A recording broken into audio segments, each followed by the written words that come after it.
é sobre ter todas as pessoas do mundo pra ti. É sobre saber que em algum lugar alguém zela por ti.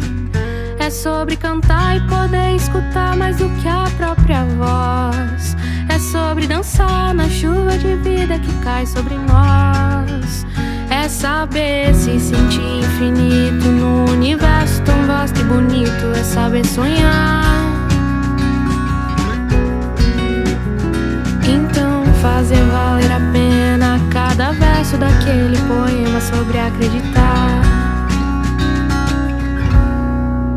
Não é sobre chegar no topo do mundo e saber que venceu.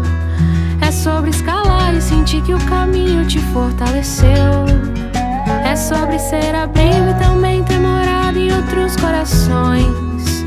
E assim ter amigos contigo em todas as situações.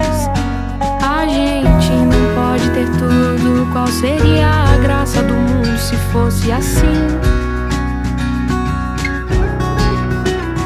Por isso eu prefiro os sorrisos e os presentes que a vida trouxe pra perto de mim.